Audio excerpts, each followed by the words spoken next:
All right, hi, my name is Tori Shendel Cox. I'm the Virginia G. Schrader Curator of Art at the Evansville Museum.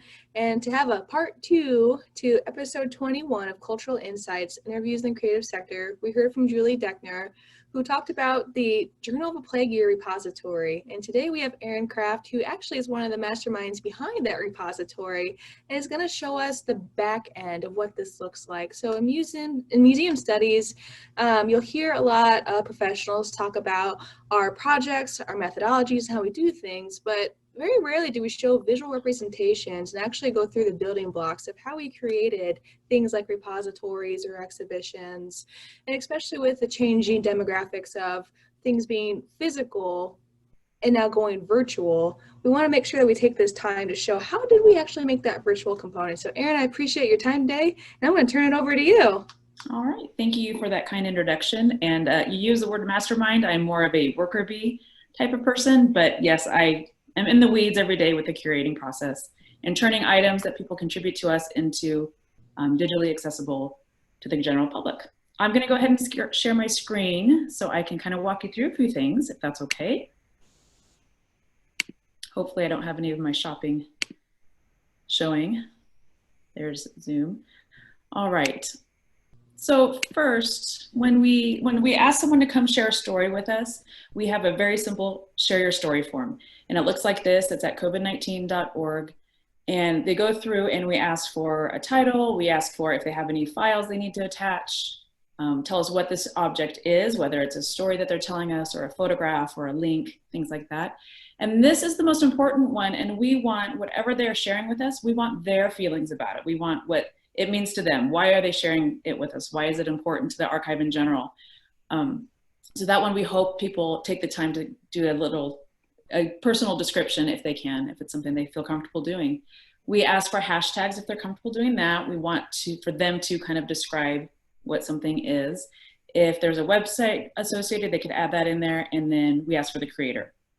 So all of these things with an asterisk is something we require because we're creating metadata that will help future researchers find these objects and label them and figure out how to use them in whatever research they're doing. We also have a map they can pin and then some personal information down here. Hey, Erin, quick, yeah. Can you define what metadata is for those who might not be too proficient with what that term means? Sure, and funny enough, up until I started working on this project, I didn't know what it meant either. But here's my layman's terms. It's basically all the information given to us about a certain object. So provenance, dates, descriptions, all that stuff is our metadata. And I know there's a more professional way of saying that, but that's in my mind and that's how it works. So it's all the information that we're given that is surrounding a certain object. Do you agree that that's okay? Yes. Okay. Remember, I'm just a grad student. I'm learning as we're going as well, my community of practice. We all are learning together, especially in this type of situation and environment. So it's important that we share these experiences, because I agree with you too. Before getting into digital curation, I didn't know what it was. Mm-hmm. Yeah, so a lot of technological people know way more about this stuff than I do. So when we started the project, we would get a lot of things like Tiger King memes and toilet paper shelf pictures and things like that, which is great. And it's all part of, especially when people are at home and the only thing they had access to was their computers. So again, we asked for all this information and we wanted a description of why they would send us this meme, why we would have this, why Tiger King was important. And historians looking back in 20, 30 years might say, I have no idea why this is important, but hopefully that they can use our metadata and figure out why these people associate it with our quarantine and all that good stuff. We ask people to share things that are events that have been different. Here's one, a senior graduating from high school during the pandemic, the mask showing and things like that. And then this, I actually contributed that's my son. But I actually added a whole bunch of information about it and why it was important to me. So hopefully I'm giving more than just a photo, I'm giving a description. So all of these are great. And then of course, as it moved on, we had an intersectionality between social protests, we had intersectionality between politics, CDC, skeptics, all these things. So the archive covers a broad range of things, but from our end, from the back end, it is really important that we still focus on the metadata and the information that people give us and why it's important. So this is what I see when I go onto the archive and I see what I need to curate, the items that people give us and the information that's attached. And each of these fields has value attached to it.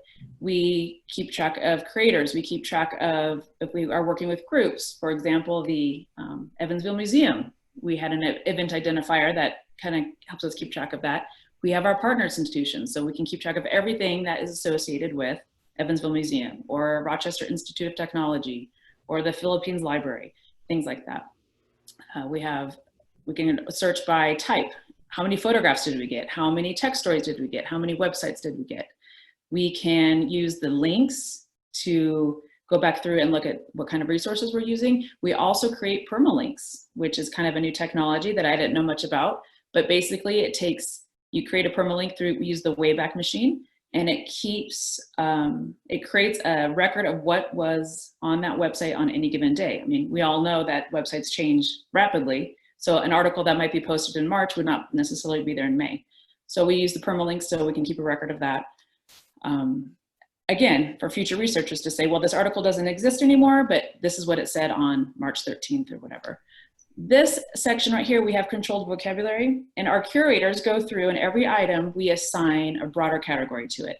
In this case, this is the democracy in action item, talking about protesting during the pandemic. So we choose biography, protest, government, race and ethnicity, social issues, and emotion. These are a drop-down list. So we have a predetermined set of subjects that we choose from. And then below that, we have tags that the curators do. The tags we try to keep them objective, but of course, tagging is a subjective practice. And we put in as curators what we feel this object is about.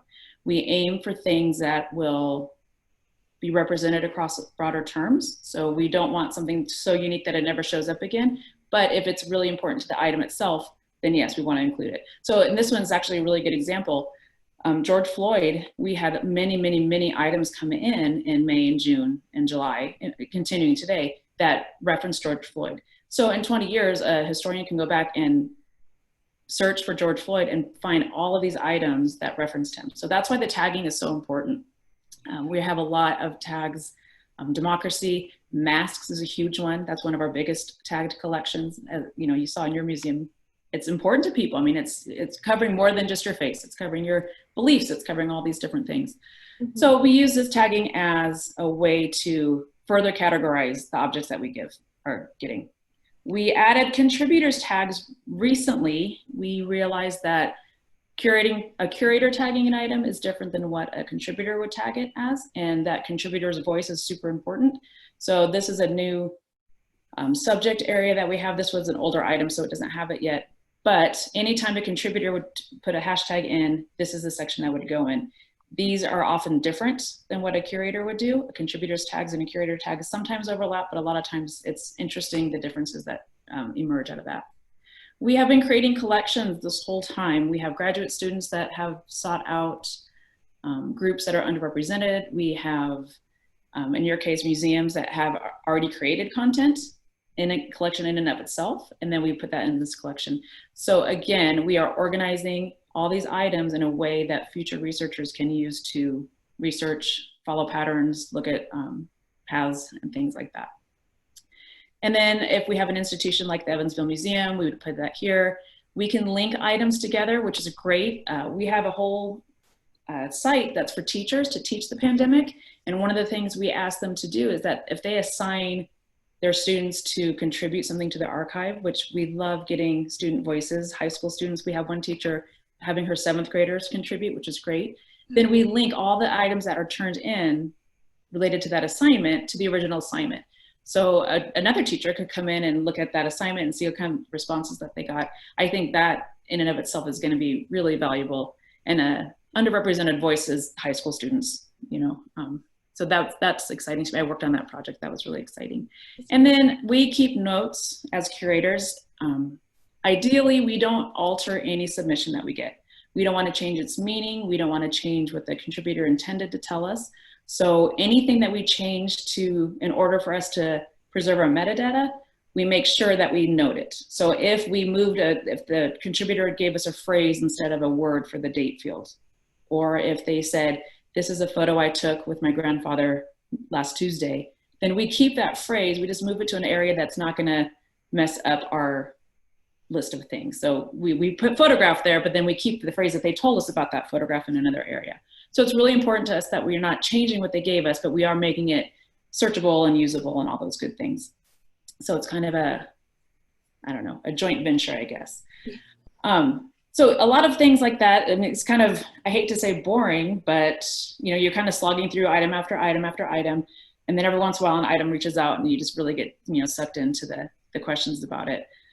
As far as our metadata goes and how we decide all these things, we have our town hall meetings every week, and we have, as a group, gone through and figured out why we need to have a certain date, why we need to have availability. Do we map more than one place on an item? The answer is yes, we can.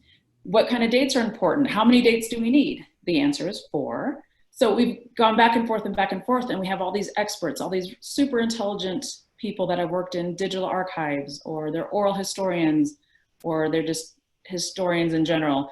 And they come with us, and the graduate students are kind of going, wow, this is so exciting. And we walk through these things. We're having a ongoing conversation right now on our Slack channel about skeptics. And is it our job to label them as skeptics? Do we have to rely on them to tell us they're skeptics? Can we call it disinformation? And this conversation's been going on for about a week now. And frankly, it's just been fascinating, and it's been really fun to learn that. But each item on here, or each field, there has been thought behind it. There has been a process to come up with the idea of why we do it. There is a process of why we don't do it a certain way or another way, things like that. So it's really well thought out, and then hopefully valuable, and hopefully, I don't know. When we started, we didn't curate very much. We kept it really light, and then that was in March. And then by May, our curating document was over 30 pages.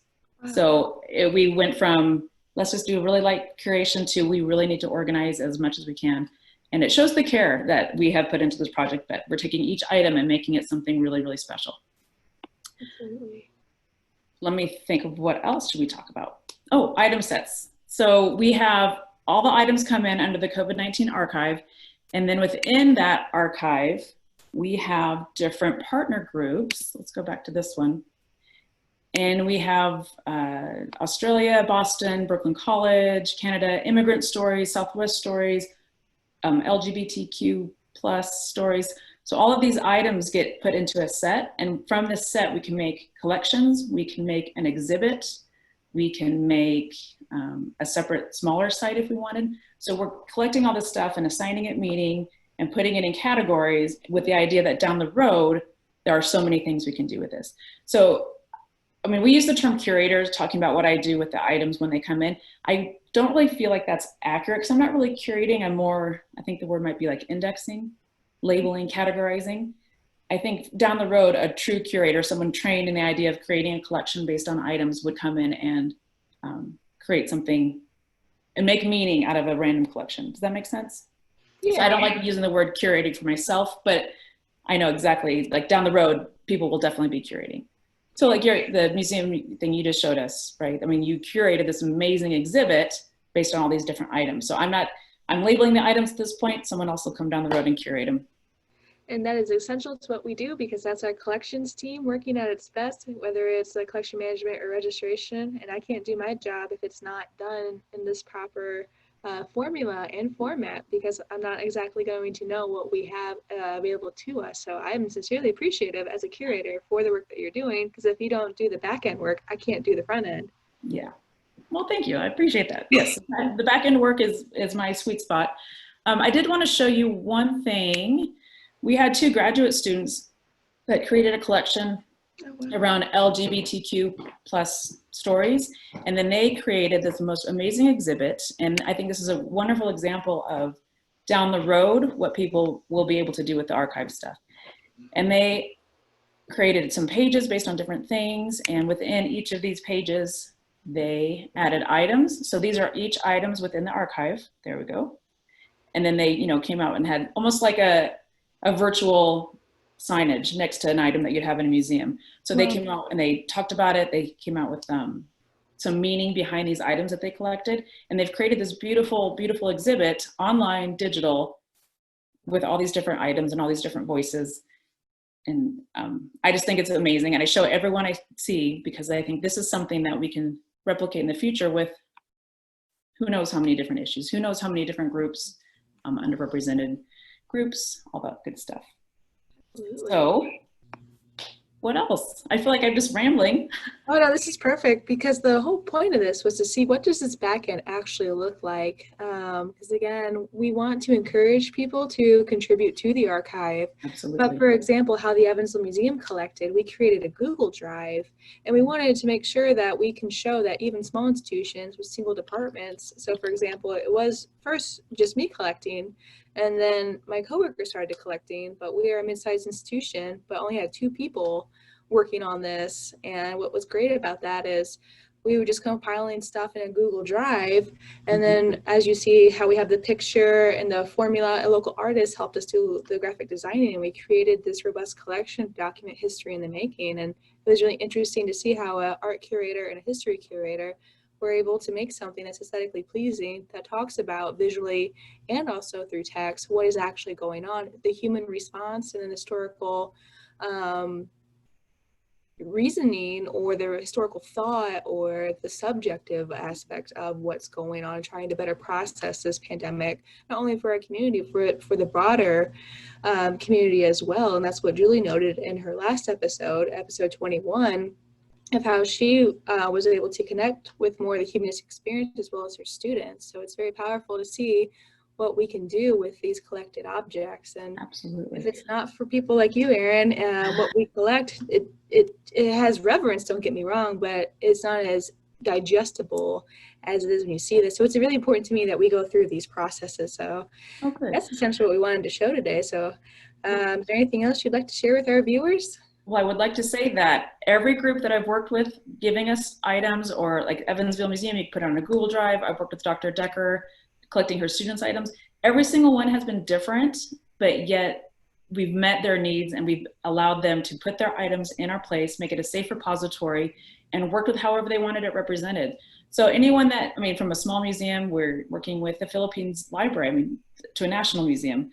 So anyone that wants this stuff put in the archive, it is a safe place. We are happy to work with you. I would work behind the scenes getting all these things up, but it's you guys creating the content. It's the contributors giving us their important viewpoints. It's all this stuff coming together, and it's creating this beautiful, amazing repository of information. So thank you for sharing your Evansville stuff with us. I mean, I use it as an example all the time. And the artwork and your online exhibit was great. Because the important part about this is all crowdsourced materials, and by doing that, we're breaking down the notion that the curator has to be the keeper of the content. Absolutely. And this has been a wonderful community engagement exercise during a pandemic to not only give people a reason to reflect and to document, but to bring us actually closer with our community and public. So definitely want to make sure to say thank you to all the community partners who made this a reality and who are interested in working with us to tell their story when it might not be the most simplistic, because this has to be emotionally impactful one way or another, positive or negative. So it's a lot.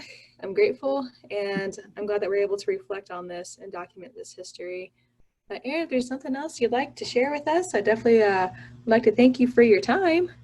Well, thank you for having me. Absolutely. And this is an Evansville Museum of Arts, History, and Science recording, and we'll see you guys later.